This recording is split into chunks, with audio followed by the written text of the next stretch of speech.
로우 타일러입니다. 네, 샘트 타일러의 샘입니다. 샘 타일러 로우 타일러입니다. 샘트 타일러의 샘입니다. 아, 네 맞아요. 제목을 정했어요. 뭐죠? 우리가 사는 세상.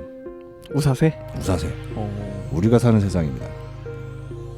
오늘 이제 들고 온 얘기는 뭐냐면 미얀마에서는 무슨 일이 일어나고 있는가 를 가지고 왔습니다. 네. 요새 기사가 많이 뜨죠. 요새 좀 수그러들긴 했는데 우선 미얀마가 버마로도 알려져 있죠. 그렇죠. 옛날 이름이죠. 약간 그 테러로 네. 우리나라의 그 고위 권직자들이 맞습니다, 이제 맞습니다. 테러를 당한 곳으로 유명했죠 한때는. 지금 이름은 미얀마입니다. 그렇죠. 동남아에 위치하고 있는 나라고요. 인구가 5,400만입니다. 우리나라와 약간 비슷한 나라고. 그러네요. 근데 땅이 전 세계적으로 10위예요. 이걸 몰랐네요. 넓네요, 되게. 엄청 넓어요. 그리고 주 종교가 불교입니다. 네. 불교 국가고요. 수도는 이제 네피도. 네피도. 네, 그리고 최대 도시는 양곤입니다. 제가 알기로는 양곤이 원래 수도였는데 저도 그렇게 알고 있었는데. 양곤에서 이제 네피도로 군부가 수도를 이전했더라고요. 그렇죠. 그 여전히 최대 도시는 양곤입니다. 양곤이 제일 커요. 네네. 그리고 저희가 잘 모르지만 한때는 동남아에서 가장 강성했던 왕국을 이뤘던 국가이기도 해요. 무슨 왕국인가요? 그건 모르시고. 써왔어야 되는데. 네네네. 약간 어떤 느낌이냐면 18세기 말쯤에 이제 18세기 정도에 가장 강성했었던 그런 국가입니다. 약간 고구려 같은 느낌이죠. 그때 당시에 그 미얀마는. 근데 아시다시피 19세기가 되면서 동인도 회사와의 전쟁에서 패배하면서 영국의 식민지가 되죠. 네. 그러면서 2차 세계대전 때 아시겠지만 일본이 동남아까지 진출을 하잖아요. 그렇죠. 그때 또 영국이랑 싸우는데 이때 잠깐 일본 편을 들기도 합니다. 왜냐하면 영국에서 독립을 해야 되니까 일본 편을 들기도 했는데 다시 이제 일본 편을 들다가 해보니까 아닌 거죠. 일본 애들이. 영 아니죠. 영 아니죠. 네. 다시 영국이랑 손잡습니다. 네. 그리고 일본이랑 싸우죠. 그리고 1948년 독립을 이뤄냅니다. 영국으로부터 독립을 네네. 이뤄내죠. 근데 이전까지 가장 유명했던 사람이 누구냐면 아웅산 장군이에요. 네네네. 독립운동가 중에 이 사람은 이제 평가가 사회주의자이자 민족주의자로 평가가 되고요. 네.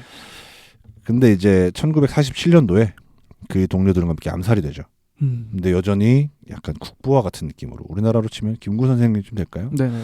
그런 느낌으로 이제 존재하고 있습니다. 아웅산이란 이름에서 아시다시피 아까 말씀 나온 아웅산 수치여사. 아버지입니다. 그분의 아버지가 이제 독립운동 하시던 분이에요. 네.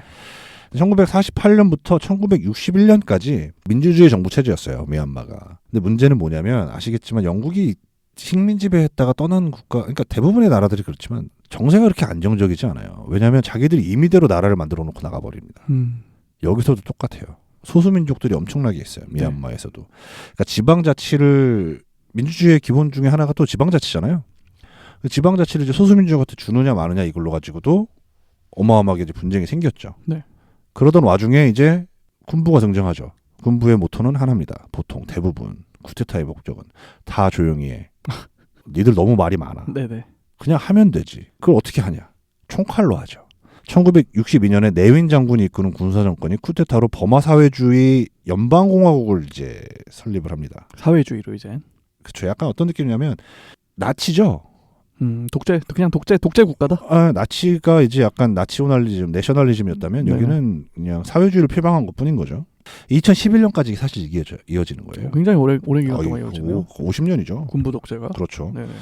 사회주의 체제라는 그 미명은 했지만 미명하에 이제 국가주도, 소련식 국가주도를 하는데 아시겠지만 소련도 망했어요. 그렇죠. 실패한 거죠. 그 전 세계 약간 3분의 1 땅을 갖고도 망한 게 이제 소련 네. 체제인데 미얀마의 이제 군부들은 이제 그 체제를 따르죠. 그러면서 당연히 시위가 일어나죠. 애초에 사회주의 국가가 아니었잖아요. 민주주의, 그러니까 독재 국가가 아닌 민주주의 국가였잖아요. 그렇죠. 민주주의 국가 내에서 이제 교육받은 사람들이 이제 경제가 파탄나면 어디서나 일어나는 게 사실은 시위입니다. 프랑스 혁명도 그래서 일어난 거죠. 국가 경제가 파탄나면서. 이때 수천 명의 사람들이 시위로 자꾸 이제 죽어나가요. 여기는 툭하면 군부가 총칼을 들더라고요. 실제로 이제 많은 사람들이 그러니까 삶을 이제 달리했고요. 유명을. 전 세계적으로도 이제 비판 어마어마하게 하죠. 미얀마를. 그만해라. 그만 이제 뭐 사람들 그만 죽여라. 시위하는데 왜 사람들 죽이냐. 그렇게 이제 막장으로 몰립니다. 경제는 경제대로 파탄나고 내부 정세도 굉장히 불안해지고 시위는 시위대로 계속 나오고 거기서 또 군부가 강압 정책으로 나가면서 사망자가 나오고 그럼 또 계속 사람이 이제 죽으니까 또 시위는 격해지고 그걸 보다 못한 군부 내에서 또 쿠데타가 일어납니다. 네. 군부 정권 내에서 쿠데타가 또 일어나요. 네. 이게 어떤 사람이었냐면 마웅 장군입니다. 네. 마웅 장군이 이제 야 니들은 틀렸다 하고 일어나죠. 그리고 나서 이 사람이 국회를 승인합니다. 그리고 총선을 치러요. 민주 국가로 만들자. 그렇죠. 네. 뭔가 이제 민주주의 국가로서 다시 돌아간다라는 느낌을 받습니다. 1990년 5월 아웅산 수치가 이끄는 국민민주연맹이 492석 중에 392석을 차지합니다. 1999년도에 1999년에 이제 민주주의 사회가 꽃이 피는구나 미얀마에도 했는데 군부가 인정하지 않아요. 그냥 통치권을 그냥 자기들이 갖습니다. 그리고 아웅산 수치는 가택연금 시켜버리죠. 그러니까 뭔가 될 것 같았는데 안 돼요. 그리고 2007년에는 승려들이 중심이 된 샤프란 이제 혁명이 또 일어나요. 불교 국가라고 했잖아요. 네네네. 승려들도 보다 못해서 이제 그러니까 그 시위를 일으킨 거예요. 근데 역시 이 미얀마 군부는 승려들조차도 총칼로 제압을 합니다. 사람이 죽어나가죠. 네네네. 엎친 데 덮친 격으로 2008년도에는 태풍이 돌아닥쳐서 그 곡창지대가 완전 쑥대밭이 나요. 이와라디강이라는 곳인데 거기서 20만 명이 죽습니다. 이 태풍으로만. 어마어마하네요. 그렇죠. 100만 명이 집을 잃어서 난민이 돼요. 완전 이제 총체적인 난국이죠. 군부 정책 하에서 이제 경제도 파탄난 상태에서 농업까지 이제 망해버리면 답이 없는 거예요. 네네네. 근데 더 문제는 뭐냐? 그런 일이 일어났잖아요. 그러면 유엔이나 보통 국제사회에서 개입을 하죠. 개입이라기보다 이제 지원을 하잖아요. 네네네. 지원도 거부합니다. 왜죠? 군부가 자기들의 막장의 그런 상태를 알리고 싶지 않은 거예요. 지원이 들어오면 이제 그 사람들이 들어올 거고 그러니까. 그렇죠. 북한 생각하시면 됩니다. 그러니까 그러니까 완전 사람들은 죽어나가는데 자기들만 이제 이런 꼴을 보이기 싫으니까 내부 사정을 보여주기 싫으니까 이것까지 거부해요. 그러면 당연히 내부적으로 골맞던 게 더 터지죠. 네. 2010년에 이제 민주적 총선을 치릅니다. 근데 이것도 약간 그런 거죠. 군부가 개입한 게 아닌가. 그런 의심을 거둘 수는 없지만 어쨌든 치르긴 치러요. 왜냐하면 근데 여기서 이제 누가 당선이 되냐? 통합단결발전당.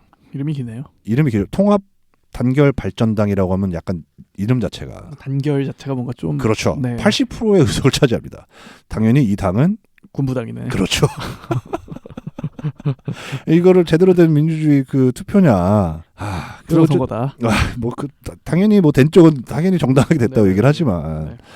그런데 어쨌든 됐지만 군부 정당이 됐긴 하지만 아웅산 수치도 이제 가택연금에서 풀어주고 국가주도 사업을 약간 민간에게 이양도 합니다. 이 시기에. 그리고 국가인권위원회도 설치하고 뭔가 좀 발전된 모습을 보여주려고 해요. 이렇게 쇄신하려는 모습을 보여주죠. 어쨌든. 네네네. 2012년에는 그 국민민주연맹 있잖아요. 1990년도에 대다수의 그거 의석을 차지했다가 이제 다시 이제 아웅산 수치 여사의 당. 그렇죠. 네네. 그분이 이끄는 당을 다시 총선에 나오게끔 해줍니다.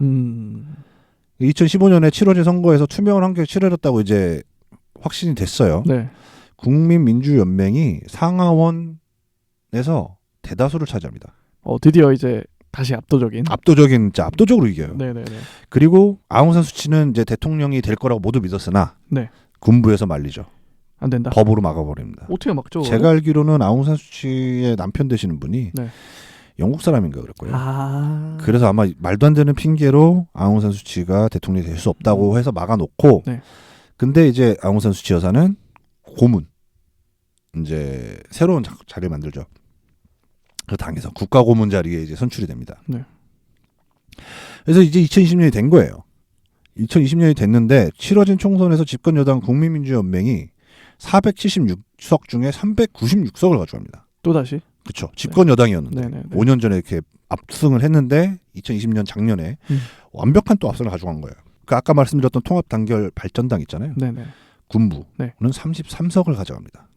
엄청난 충격에 빠져요. 통합단결발전당과 군부가 그리고 15개 그 군소정당이 있잖아요. 네네네. 이거 사기다. 오히려 얘네가 이제 이거 사기친 거다. 네. 재검토 재선거 해야 된다. 네. 했는데 그 선거위원회에서는 그러죠. 아니 우리 제대로 했다. 네. 재검토도 없고 재선거도 없다. 이거는 그냥 끝난 거니까 더 이상 이제 얘기하지 마라. 패배를 인정해라라고 했는데 통합단결발전당과 군부는 결과에 승복하지 않죠.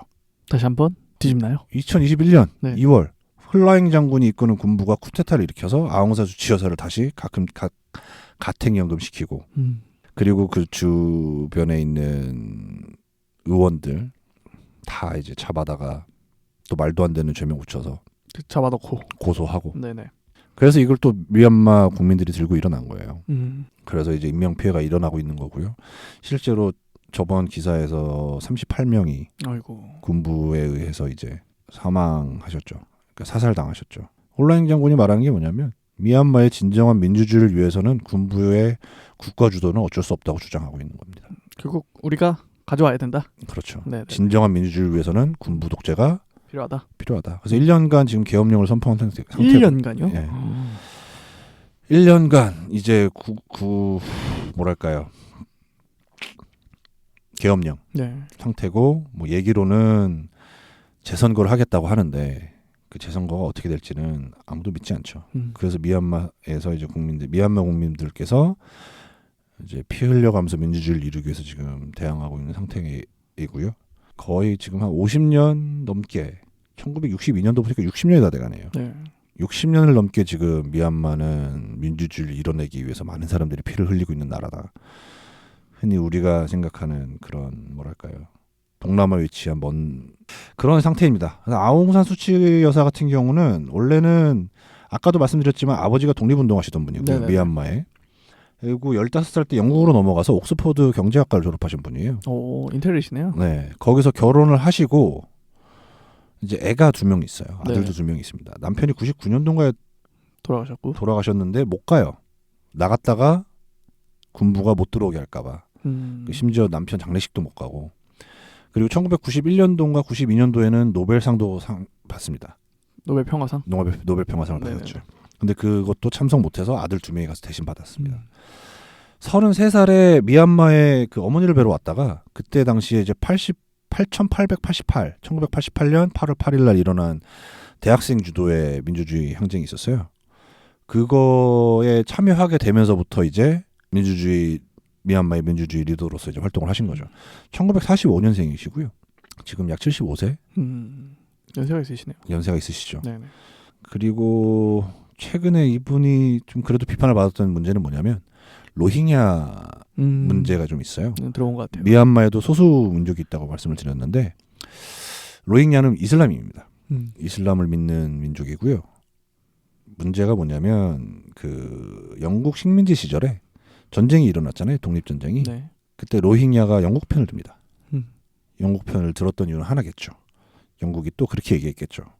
너네 땅 주고 나라 만들어줄게. 근데 그 전쟁 지고 나서 영국은 발 빼고 나가버렸고 로힝야는 미얀마의 국민으로 남게 된 거죠. 그래서 이번에 그 로힝야 사건이 났을 때 아웅산 수치 여사가 크게 얘기하지 않았다. 발언하지 않았다. 그런 약간 뭐랄까요, 학살이 있는 정황이 있는데도 불구하고 네. 목소리를 내지 않았다는 비판이 좀 있었습니다.